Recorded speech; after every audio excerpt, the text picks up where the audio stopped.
Assalamu alaikum wa rahmatullahi wa barakatuh. We are doing our Us Sunan class tonight, and we are continuing on from page 109 of the first volume. So let us begin. Bismillahi walhamdulillahi wa salatu wa salamu ala rasulillah wa ala alihi wa sahbihi wa man wala. Now, we are dealing with the chapter still of the various chapters relating to wudu. And tonight we are starting from page 109, which is Babu Sunniyatil Isti'abi fi Mashi Ra'si wa Sunniyatu Kawnihi Marratan wa Bayanu Kayfiyatil Mashi.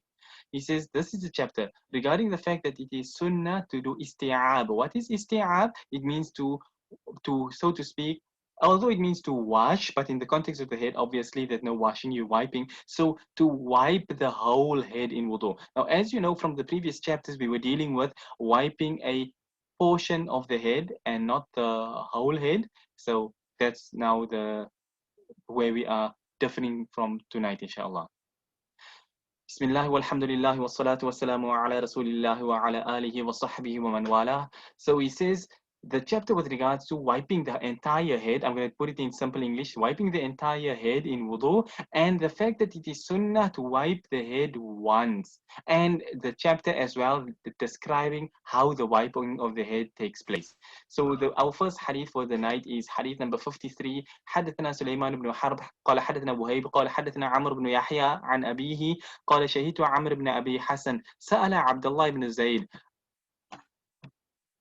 Okay, starting just with the sanad, he said, Sulaiman ibn Harb narrates from Wahib, from Amr ibn Yahya, from his father, who said that I witnessed Amr ibn Abi Hassan asking Abdullah ibn Zayd, Hadrat Abdullah ibn Zayd radiyallahu anhu, an wudu'in Nabiy sallallahu alayhi wasallam. So the narrator say he saw somebody ask Hadrat Abdullah ibn Zayd radiyallahu anhu being asked with regards to how Rasulullah sallallahu alayhi wasallam made wudu. So فدعا بتور من ماء. So Hadrat Abdullah ibn Zayd radiyallahu anhu, he called for a container of water. فتوضأ لهم. So he made wudu practically and physically to show them. فكفأه على يديه فغسلها ثلاثا. So the first thing he did was he poured water out from that container over his hands and washed his hands thrice. ثم أدخل يده في الإناء. Thereafter, he put his hand in the container. And I discussed this before in one of the previous classes, that despite the fact that you're not, for example, waking up, you know, we have that hadith that when a person wakes up from sleep, then he should not put his hand in the container until he has washed it, because la yadri ayna batat yaduhu, he doesn't know where his hand spent the night. But in this case, Hazrat Abdullah ibn Zayd radiyallahu anhu didn't wake up from sleep. He was, you know, he was awake, it was in the middle of the day, and yet he was asked this question, and thus he did it in this manner.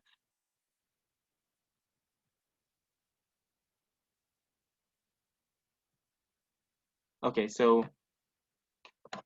he made it like this, which shows that part of a person's wudu, the first step, obviously after your intention and your dua and all of that, then you wash your hands first, irrespective of whether your hands are clean, irrespective of whether you woke up from sleep, irrespective of what you just wash your hands, because that is part of the making of wudu, from the sunan of wudu. So after having washed his hands, he put his hand in the container, فَمَضْمَضَ وَاسْتَنْشَقَ وَاسْتَنْثَرَ ثَلَاثًا بِثَلَاثِ غُرُفَاتٍ مِّن مَّاءٍ.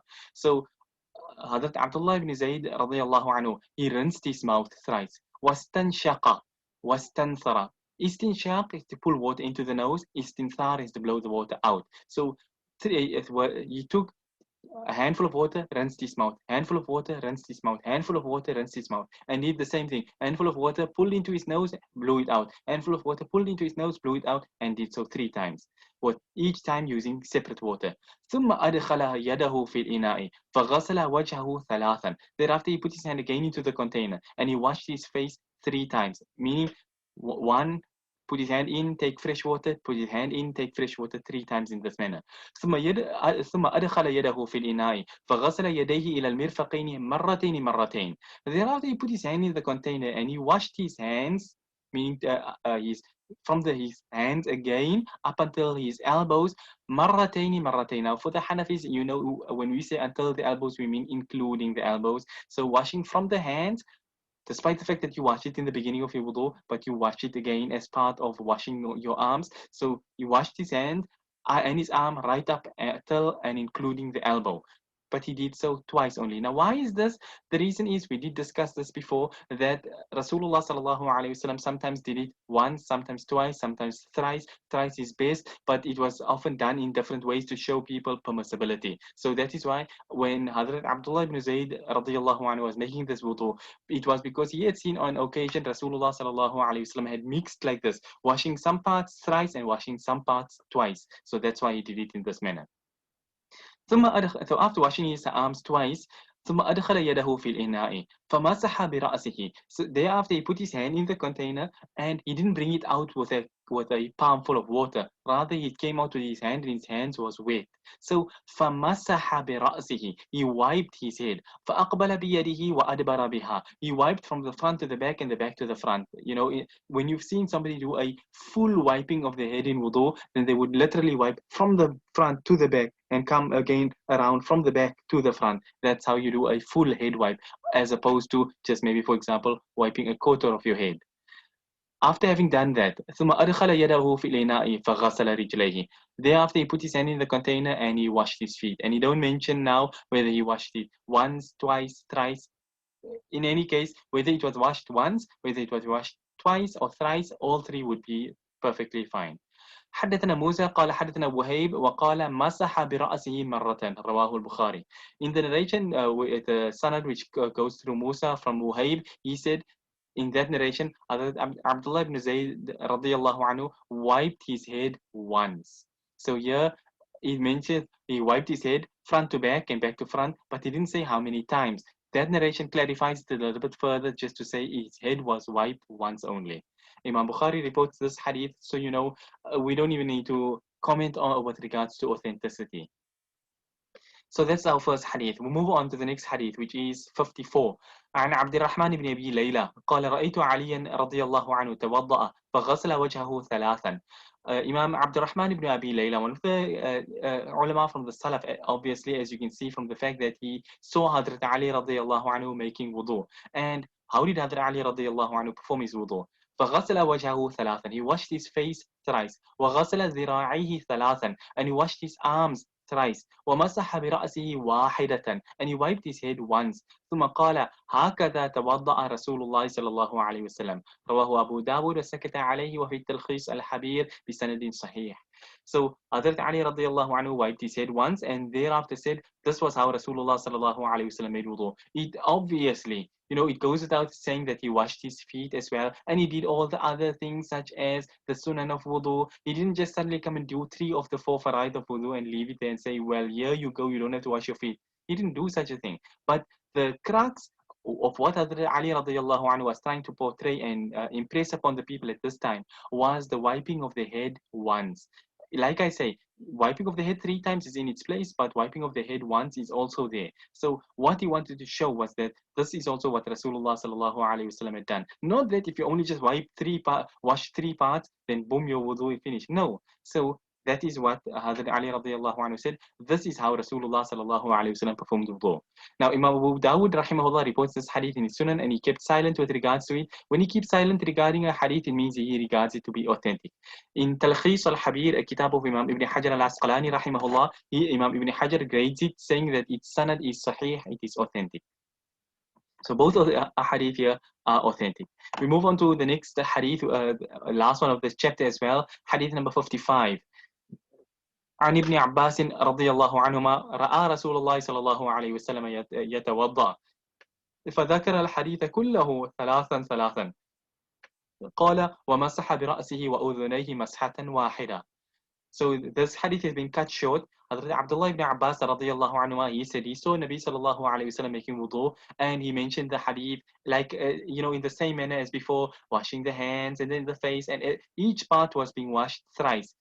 And in that narration, Hazrat Abdullah ibn Abbas radiallahu anhuma, he said, وَمَسَحَ بِرَأْسِهِ وَأُذُنَيْهِ مَسْحَةً وَاحِدًا. And Nabi sallallahu alayhi wasallam wiped his head and his ears once. And we spoke about the masah of the ears before in the past, which is that from the hadith, al-udhunani min al-ra's, that the ears are from the head. So when you are wiping your head, your masah in wudu, that is the time when you will wipe your ears. So you wipe you take your head, your hands, front to back, back to front, index fingers in your inside of your ears, thumbs over the back of your ears, and then you take the back of your hands and you wipe your nape, and that's how you do in that order when you are doing the masah of your head.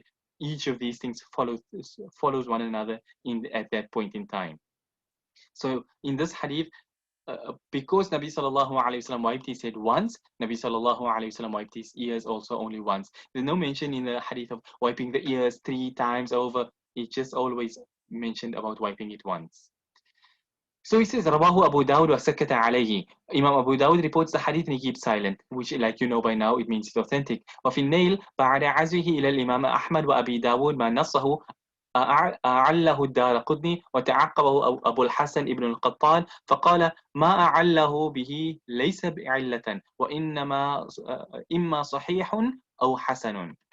So in Nail al-Awtar, Imam Shawkani, he comments on it and he said, or at least بعد عزوه, after when he said it has been reported by Imam Ahmad rahimahullah and Imam Abu Dawud, and then he makes mention that Imam ad-Daraqutni rahimahullah, he found some fault which he deemed that there to be some sort of fault in the chain of narration with regards to this hadith. But Imam Abu al-Hasan ibn al-Qattan rahimahullah, he followed up on this and he commented on what Imam ad-Daraqutni had mentioned, and he said, ما أعله به ليس علة. The flaw is in reality not a flaw, because one way or the other, either the hadith is sahih or hasan. So the flaw that Imam ad-Daraqutni found would at best lower him to the level of hasan, not take him down and grade it as being a weak narration. So regardless of which way you look at it, the hadith is authentic. That's basically what it's coming down to. So if we just look at this chapter in conclusion, it means that when a person is making your wudu, you are wiping your head, we did before, you wipe a quarter of your head and you wipe a quarter of your head 3 times, or even once also, it would suffice. But when you're talking about the proper wiping of the head once, then it is to wipe your head completely in this manner. And we're only sticking to the Hanafi madhab here. We're doing a Hanafi kitab. We're doing the hadith which supports the Hanafi madhab. We're not going to be delving into the other madhahib as to how much they deem you have to wipe the head, because obviously there is differences between the madhahib in this regard as to how much is necessary for your masah to be valid. Like we say, a minimum of a quarter of the head. If you're only going to be taking 2 fingers and wiping, your a little bit here at the front of your head, then that's not going to be counted as your as masah of your head. So all that sort of stuff. But simply put, to do things properly, you do a complete wiping from the beginning to the back, from the front to the back of your head. But if not, and you only wipe a quarter, then so be it. That is fine too. All right, we move on to the next chapter because we've got time, which is Babu Kifayatil Ballati min Fadli Ghasli al-Yadaini fi Mashi Ra'si wa Istihbab al-Ma'i al-Jadid. He says this is a chapter with regard to the fact that the leftover wetness from after washing your hands, it's sufficient to use that to wipe your head, to make masah of your head in wudu, but it is mustahab. It is good to take fresh water. Now, first hadith proves this. Second and third hadith will go on to clarify things in further detail. So the first hadith, number 56, عن الربيع أن النبي صلى الله عليه وسلم مسح برأسه من فضل ماء كان في يده رواه أبو داود وسكت عنه. Either Hadrat Rabi' or Hadrat Rubai' radiyallahu anha, that Nabi sallallahu alayhi wasallam wiped his head min fadli ma'in, with the leftover. No, not the fadila over here. That fadl doesn't mean fadila. That fadl means leftover. From the leftover water which was in his hands. Doesn't mean there was a cup of water in the hands. No, it means that, for example, you've washed your arms and stuff like this here now. Your hands are wet. You've washed your hands, for example. There's no water cupped in your hands. Your hands are just wet. And that leftover water, Rasulullah sallallahu alayhi wasallam used that and wiped over his head. Made masah with that wetness. Didn't take fresh water in this incident. Imam Abu Dawud reports this hadith and he kept silent regarding it, so he deemed it as being authentic. So that is where we say that from the point that kifayatul balla, that it is is kafi, it is sufficient. You don't have to do it, but obviously the better way is as follows, which is the 57th hadith عن عمران بن حارثة عن أبيه رضي الله عنه قال رسول الله صلى الله عليه وسلم خذوا للرأس ماء جديدا. رواه الطبراني في الكبير وفيه دهيم ابن قران ضعفه جماعة وذكره ابن حبان في الثقات. وفي العزيز عزاه إلى الطبراني الكبير من رواية جارية بن الزفر رضي الله عنه ثم قال بإسناد حسن. Okay, so Imran ibn Haritha, he narrates from his father رضي الله عنه, who said that Rasulullah sallallahu alayhi wasallam said خذوا للرأس ماء جديدا, take fresh water for your head. So on account of the command, okay, before I go to that point, let me just read what's mentioned here. He says, Imam al-Tabarani reported in Al-Mu'ajam al-Kabir, and in the chain of narration is a narrator by the name of Duhaym ibn Qiran, who has been graded as being weak by many of the muhaddithin, but Imam ibn Hibban has put him in his kitab al-Thiqat, meaning that Imam ibn Hibban regarded him as being authentic and reliable. And there will be others as well who also deemed him as such, but for many of the ulama, they regarded him as being weak. Now, it's mentioned after mentioning that it comes from Imam al-Tabarani in Al-Kabir, it's mentioned from the riwayah of Jariyah ibn Zufar radiyallahu anhu, and thereafter it's mentioned that bi isnadin Hassan. So, different opinions of ulama. You can look at the fact that Imam Abu Dawood, okay, not this narration over here, but in the previous narration where someone find a fault in it and Imam Abu Dawud keeps silent because he deemed it as being authentic. Yeah, in this case, where some may deem the narrator as being weak, Imam Ibn Hibban regarded him as being thiqa. So if one regards him as being thiqa, and one thing I need to mention here, which I have mentioned before in the past, which is that the majority of people don't know Hanafi Mustalah al-Hadith and Hanafi Jarh al-Ta'adil. So you tend to come across the Shafi'i gradings, Imam Ibn Hajar, Imam al-Dhahabi, Imam al-Nawawi, Hafiz al-Iraqi, Hafiz ibn Salah, all the big names, and all of them were Shawafi'. So as a result, they followed the Shafi'i usul. So the Hanafi usul of hadith, of acceptance and rejection, is not like that. So, Maulana Zafar Ahmad Thanvi in this kitab, time and again, he makes mention that if you find one muhaddith who does grade a chain as being authentic and reliable, another one grading it as being unreliable doesn't harm the authenticity. So from that perspective, putting everything aside, that one perspective alone is sufficient for a person to say, as a Hanafi, I can accept this narration.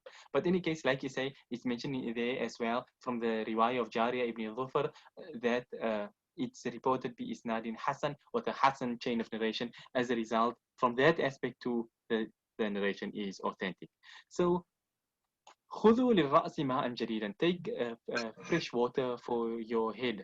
Now, you have one practice of Rasulullah sallallahu alaihi wasallam to show that you can use the leftover water, and that's an amali hadith that Rasulullah sallallahu alaihi wasallam did so, which is li bayanil jawaz, as we would say, to show permissibility. So if you did do so, you don't have to repeat your wudu. But what is better is like this command, which is take fresh water when wiping your head.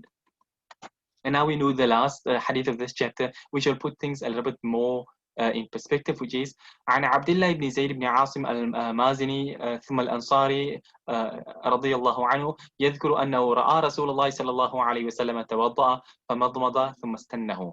Okay, this is the same Hadith Abdullah ibn Zayd ibn Asim al-Mazini ثم الأنصاري رضي الله عنه, mentioning that he saw Rasulullah صلى الله عليه وسلم making wudu. فمضمض. So Nabi sallallahu alayhi wasallam made madmada, meaning he rinsed his mouth. ثم استنه. Thereafter he cleaned his teeth. Istanna yastannu, from your teeth. So he cleaned his teeth, which is now obviously with a siwak, and if not a siwak, then a cloth, and if not with a cloth, then your finger would suffice. So ثم غسل وجهه ثلاثا. Thereafter Nabi sallallahu alayhi wasallam washed his face thrice. وبيده اليمنى ثلاثا والأخرى ثلاثا. Nabi sallallahu alayhi wasallam washed his right arm thrice and his other arm, his left arm, thrice. ومسح برأسه بماء غير فضل يده. And Nabi sallallahu alayhi wasallam thereafter wiped his head with water which was not the leftover water on his hands. In other words, Nabi sallallahu alayhi wasallam took fresh water to wipe his head and make his masah with it. And thereafter, وَغَسَلَ رِجْلَيْهِ حَتَّى أَنْقَاهُمَا. And thereafter, Nabi sallallahu alayhi wasallam washed his feet until he had cleaned them.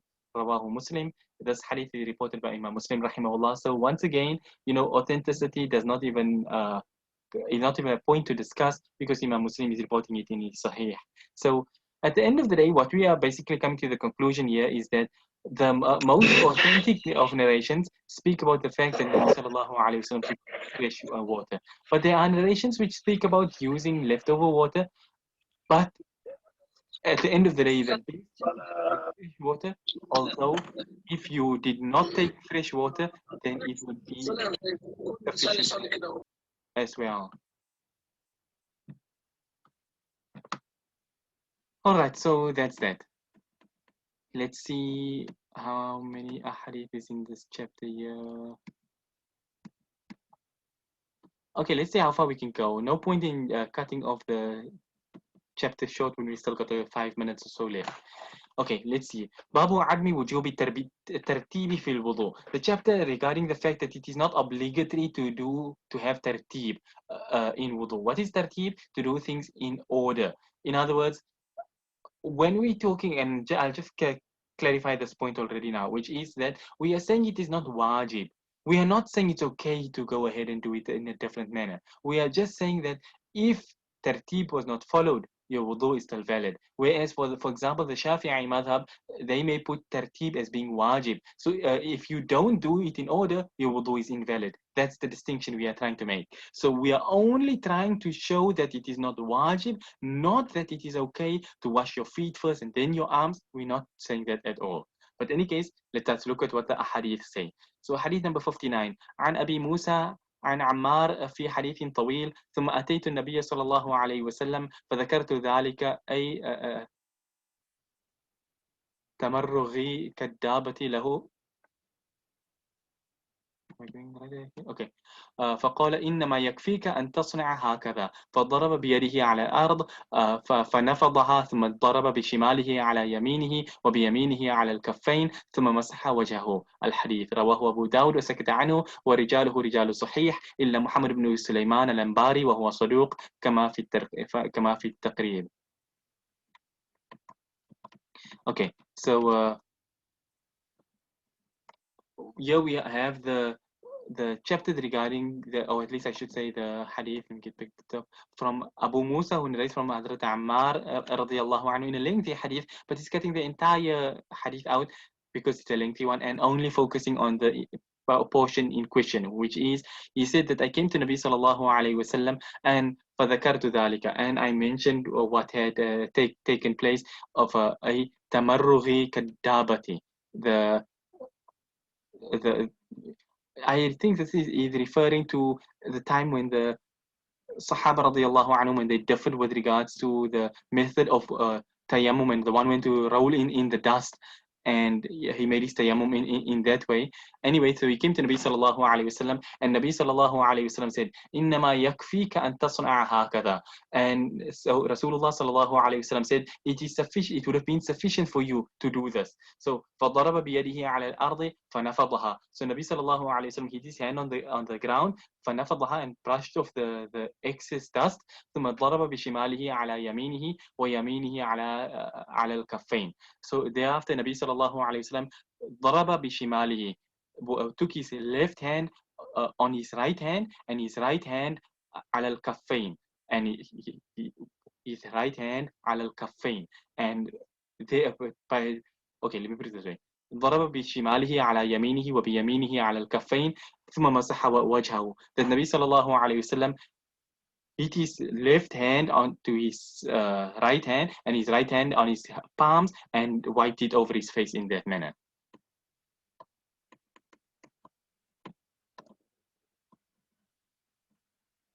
Okay, okay. So the hadith reported by Imam Abu Dawud rahimahullah, and he kept silent regarding it. The narrators are all from the Sahih, except for one who is Muhammad ibn Sulaiman al-Anbari, but he is Saduq.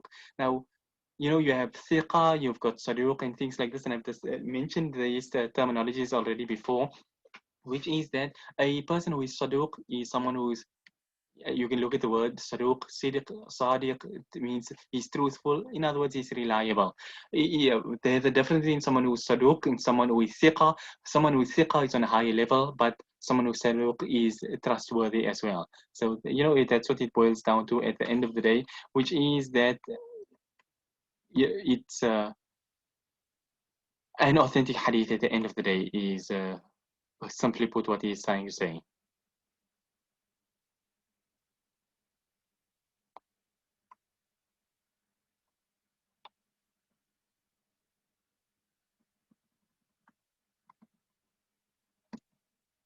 Okay, let's move on to the next hadith quickly, which is hadith number 60. عن عبد الله بن مسعود رضي الله عنه أن رجلا جاء إلى النبي صلى الله عليه وسلم فسأله عن الرجل يغتسل من الجنابة فيخطئ بعض جسده الماء فقال رسول الله صلى الله عليه وسلم يغسل ذلك المكان ثم يصلي. رواه الطبراني في الكبير ورجاله موثقون. Hazrat Abdullah ibn Mas'ud radiyallahu anhu, he said, a man came to Nabi sallallahu alayhi wasallam and asked about a person who made ghusl from janaba, meaning he required a farad ghusl. So he made his ghusl, but he forgot to wash a portion of his body with water. So Rasulullah sallallahu alayhi wasallam said, all he has to do is wash that particular portion. So, sometimes a person makes his ghusl and after having made ghusl, he sees, hey, you know what? Part of my hair is dry, or for example, he forgot to rinse his mouth or his nose, something of the sort like this here, or maybe he didn't wash his feet fully, whatever the case may be. So Nabi sallallahu alaihi wasallam said all he has to do is wash that particular place, thereafter he can perform his salah. Imam Tabarani reports this hadith and the narrators are all authentic. So how does this relate to the chapter? This comes from the fact that the person has washed the rest of his body.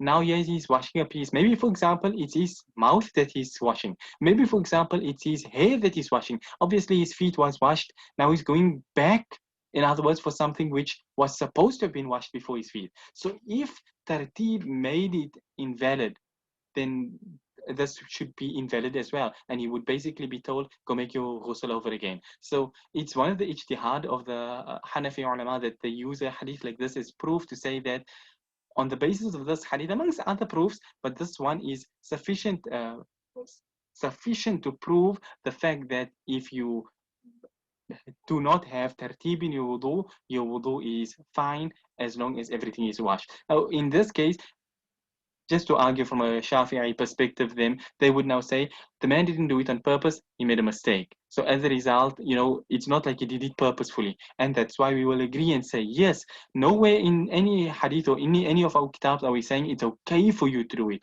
All we are just saying is that it is valid, because validity, obligatory, optional, sunniyah, these are different things. Things can't always be conflated and made into one big omelette. So all that we are basically saying is that your wudu would be valid, but we don't look for validity. We look for what is best. And what is best is to do things with tarteeb. But if you did not have tarteeb, your wudu would still be valid. That's what it boils down to at the end of the day. Okay, and okay. Zoom just came up with a message to say the time is running out. So the next hadith is a bit lengthier, and I think we've got another hadith. Okay, let's see. Maybe we can push this final one in before the time runs out. Okay. Which is now the 61st hadith عن عوف بن عبد الله بن عمرو بن هند قال قال علي رضي الله عنه ما أبالي إذا أتممت وضوئي بأي أعضاء بدأت. رواه الدارقطني والبيهقي في سننهما وسكتا عنه، وعله في التعليق المغني بعبد الله بن عمرو بن هند، ونقل عن الميزان أنه هو المخزومي. روي عن علي فقط، وعن عوف قال الدارقطني ليس بالقوي. قلت إنما هو المرادي الجملي الكوفي، صرح به في اللسان، حسن له الترمذي، وأخرج له ابن خزيمة في صحيحه والحاكم كذا في التهذيب، فهو حسن الحديث، وبقية رجاله ثقات. نعم فيه انقطاع، فإن عبد الله بن عمرو لم يسمع من علي، وهو ليس بعلة عندنا. Okay, so it's a short narration, but the lengthy part is the explanation. He says, Auf narrates from Abdullah ibn Amr ibn Hind, who said, Hazrat Ali radiyallahu anhu said, Ma ubali, it doesn't bother me if I have completed my wudu, بأي أعضاء بدأت, whichever limb I begin with. In other words, what Hazrat Ali radiallahu anhu basically was saying is that if you've made your wudu and you've washed all the parts that is necessary, then your wudu is valid, irrespective of the fact, for example, like I gave the example, you dived into the water. So maybe, for example, your arms hit the water first, maybe your feet hit the water first, it's things like this. So regardless of which limb got wet first, as long as all the parts are washed, so be it, your wudu is complete. That's what Hadra Ali radiallahu anhu was saying in a nutshell. Now, Imam ad-Daraqutni rahimahullah reports this in his Sunan, so does, or at least in his Musnad, or Sunan at least, Sunan ad-Daraqutni. And Imam Bayhaqi reports it in his Sunan al-Kubra, and both of them kept silent with regards to it. But he says it's mentioned in the footnote of Al-Mughni that the problem because of Abdullah ibn Amr ibn Hind. Now it's mentioned in Al-Mizan that who is Abdullah ibn Amr ibn Hind? They say he is Abdullah ibn Amr ibn Hind al-Makhzumi. Now he narrates only from Hadra Ali radiallahu anhu, and Auf reports from him. And Imam ad-Daraqutni said that this Amr ibn Hind al-Makhzumi is a weak narrator. He's not strong. Or at least I should say he's not strong, not that he's weak, because not strong and saying weak is not exactly the same thing in Mustalah al-Hadith. But anyway, that's with regards to al-Makhzumi. So Maulana Zafar Ahmad Tanvi says, but no, this is Amr ibn Hind al-Muradi al-Jumali al-Kufi, who is a different person altogether. He says this is mentioned explicitly in the kitab known as Al-Lisan, and this person has been graded as being Hasan by Imam at-Tirmidhi rahimahullah. And Imam ibn Khuzaymah rahimahullah, he's got his Sahih ibn Khuzaymah, his collection of hadith, and he reports from this Amr ibn Hind in his Sahih. So according to him, he regards him as being authentic as well. Imam Hakim also regards him as being authentic. So he says this is how it's mentioned in At-Tahdhib. So therefore, this Amr ibn Hind al-Muradi is actually authentic in narration, and the rest of the people in the chain are also all reliable. But he says, yes, there's one problem, which is inqita', which is that there's somebody missing from the chain, which is the fact that Abdullah ibn Amr, as you see, Abdullah ibn Amr ibn Hind, that we're talking about Abdullah ibn Amr ibn Hind, not Amr ibn Hind, but he had not met and not heard directly from Hadra Ali radiallahu anhu. As a result, he heard from someone who heard from Hadra Ali radiallahu anhu. So therefore, there's one narrator that is missing from the chain. But he says, لَيْسَ بِعِلَّةٍ عِنْدَنَا. This doesn't affect anything as far as we are concerned as Ahnaf. Like I just mentioned a short while ago, and as I mentioned before in the past, when you have a mursal hadith for the Ahnaf, if it comes from senior tabi'in, it's fine. So here, obviously, you're talking about a senior level tabi'i or a sahabi who saw Hadra Ali radiallahu anhu, and Abdullah ibn Amr ibn Auf, Abdullah ibn Amr ibn Hind is hearing directly from him. So at most, it was a senior tabi'i from the Kibaru tabi'in, or it was a sahabi. That's the only one that's missing out from the chain. And as a result, Sahaba are above question, and senior tabi'in, we accept their mursal narrations. So both ways, we have no problem accepting this hadith. So at the end of the day, okay, yeah, that's the end of the chapter, and we'll stop on this point here anyway. But in any case, the sum total of what it means is that Tarteeb is not a wajib action of wudu. It is from the Sunan of wudu. It is something that should never be abandoned, but it is something that we will say that if for whatever reason you did not have Tarteeb in your wudu, you will not be required to make qada. Let's put it this way. If you take the madhab of those who say Tarteeb is wajib, now you are making wudu and your Tarteeb was out. You were washing your feet before your arms, and you made wudu like this for 7 years. That means for 7 years your wudu was invalid. For 7 years, all of those salahs are invalid. You have to make qada of it all. It's got far-reaching effects. It's not just some random thing out there. So therefore, we say that it is sunnah, not wajib. As a result, if you did not do so, yes, it's not something which should be done. But if you did do it, or at least I should say, if you didn't do your tarteeb, then it will not affect the validity of your wudu. If you did it intentionally to go against the sunnah, that's a different story. Then you will lose the reward of your wudu and all that sort of stuff. That's a separate issue. And you will be sinful if you intentionally make your wudu in the incorrect order. So you intentionally come and wash your feet first, and then your face, and then your arms, and then you wipe your head in wudu. If you do so intentionally, you will be sinful because you are mocking and going against the sunnah by doing so. But if there was a reason, like I say, you jumped in the water and stuff like this here, then it's not done for a purpose of opposing the sunnah. So in that case, there is no harm. And Allah knows best. And that's the end of the chapter, and our time is running quite short, so we'll be ending on this point here, inshallah. And yeah, basically that's where we will stop until next week, Monday, inshallah, when we continue on from our tafsir class. But our Us Sunan class will continue again next week, Thursday. But that being that, we end on this point here, inshallah. Until next time, wa sallallahu wa sallam wa baraka ala nabiyyina Muhammad. Subhanallah wa bihamdihi, subhanaka Allahumma wa bihamdik, nashhadu an la ilaha illa anta, nastaghfiruka wa natubu ilayk. Wassalamu alaikum wa rahmatullahi wa barakatuh.